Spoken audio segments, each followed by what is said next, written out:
I don't have to give up any money for anything. I got the youngest undisputed champion in boxing.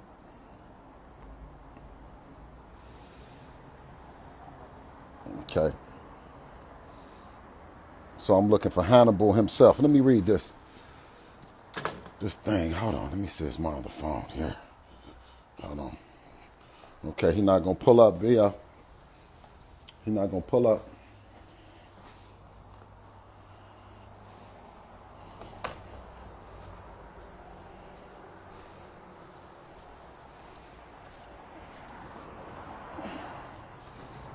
Okay. So, Dante, Boxing Nation, Mr. Hannibal himself, who seems to keep critiquing brothers like me in particular to stay on code. Well, guess what? I said, your code. I don't follow your code. Let's get this straight. I don't follow you guys that been in the house your whole career talking about code, talking about speaking and talking for the brothers that look like me. Yeah, black brothers in particular. Yeah, there's no code between me and you guys. You know, I know a famous story by one of the guys, I think his last name was Turner. And, you know, when those got in the way that looked like him, of course they had to go too. So, when you're talking about a modern day 2025, Nat Turner, well, I'm going to tell you what I do different. And I'm going to break it down to you nice and slow for everybody to hear. You know what I do to kill the opposition? And I've killed a lot of them. You know how I killed them? By changing the narrative that black brothers are going to be stuck in a situation with the illness that you get growing up in the urban community. Yeah, that we can't be fathers, that we can't be productive citizens. Yeah, that we let our temper get beside ourselves and we're not able to conduct ourselves civilized. Yeah. What you don't want to happen is for intelligent brothers to become civilians and to operate within the fabric of society. What you guys and the trolls, in particular Dante's Boxing Nation, Hannibal himself, continues to propagate the fact that he's pro-black when in fact he's pro-slack, because he's doing more talking than he is walking. So let me start with you first. Well, when you have a guy that looks like me, that traditionally does things like I used to do, things like some of your brothers, some of your sons, some of your nephews, some of your cousins, they do. Yeah, well, I broke that mold. Yeah, I broke that stereotype. And I told him, I said, listen, go find the star in your house and not on television. And they had a problem with it. Now, I am a Muslim. But like George Jackson says, yeah, patience can become cowardice. Yeah, when applied too long. So, Mr. Hannibal, let me run down to you and a few of those other guys that seem to think, different, I'll say.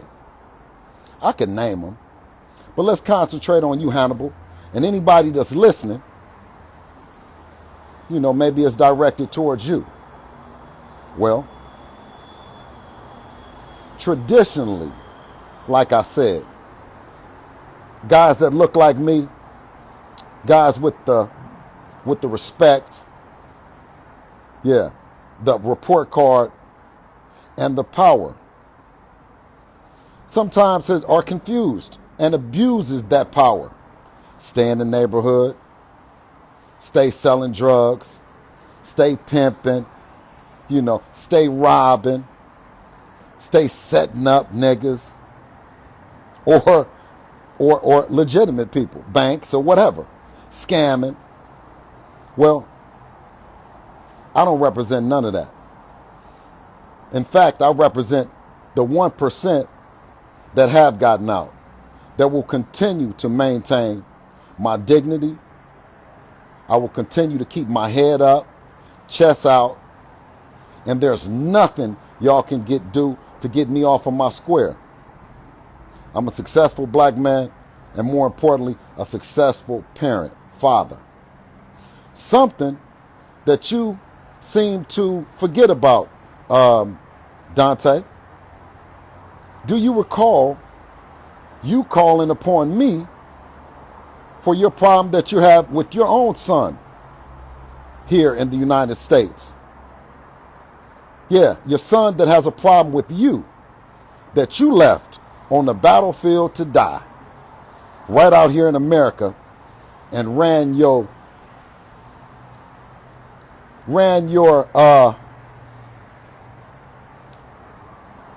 I don't even know what to call you. I don't even know what to call a man that runs out the country and leaves his seeds behind.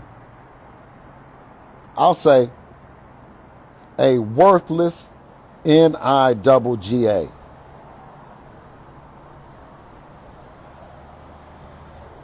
And Mr. Dante,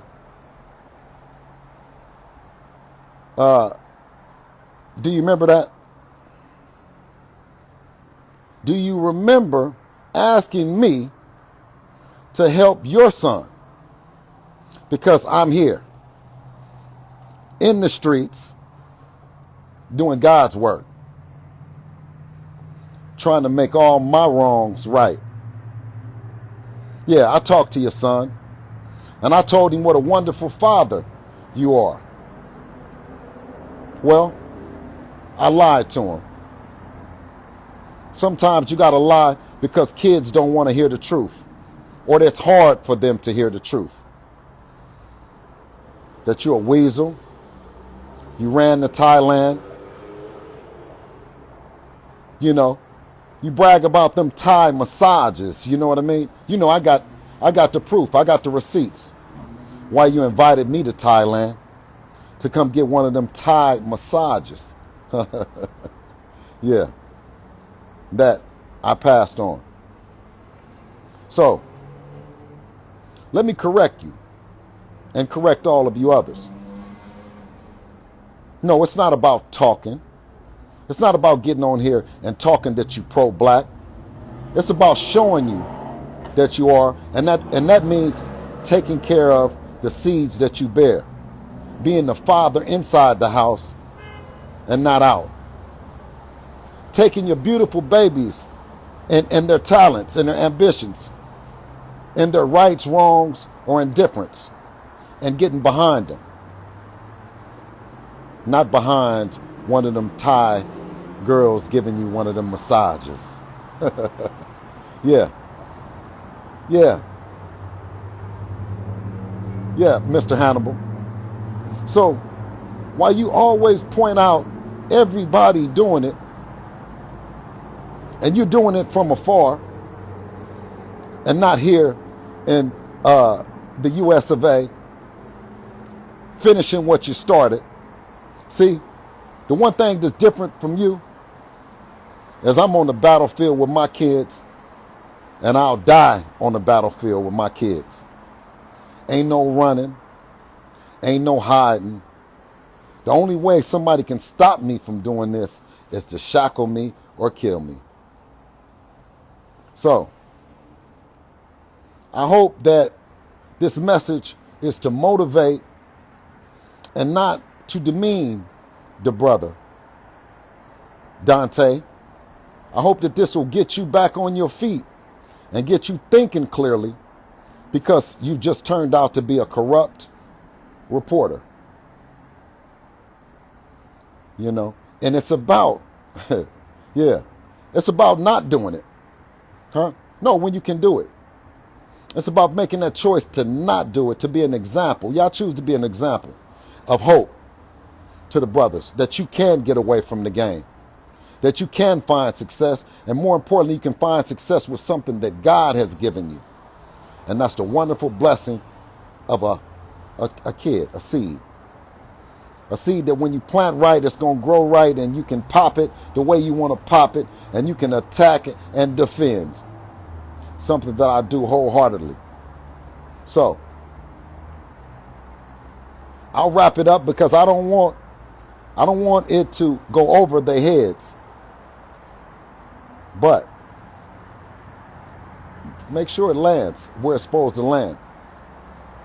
And whoever wants to challenge me about being a dad, well, I've been doing it for 33 years straight.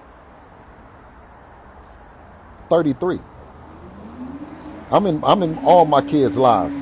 Devin is 26 and I ain't missed a date or a beat. That's what's important. That's what's changing the narrative of the black man. It ain't about talking about it. I don't care who you're sleeping with, what you're doing, but are you being a father and changing the narrative? You dig? That's the most masculine thing to do in the world. And the most feminine thing is to run and say what she did or what she didn't do. Yeah. All my kids ain't by the same woman, but I all give them the same love and respect. So, I don't know if somebody hit him or he's been hit upside the head with this game and he's listening. But for all the rest of you, yeah, I'm a proud dad, not just a boxing coach or a trainer. So when you see me, holler at me. I'll holler back. All right? And y'all have a blessed evening. And pass the message on and tell him. He said that the most dangerous thing was a camera and a microphone. Well, he's hiding out in Thailand with that camera and that microphone. And he left his kids behind. That's all I got for you tonight. Y'all have a blessed day, and I look forward to seeing you real soon, inshallah.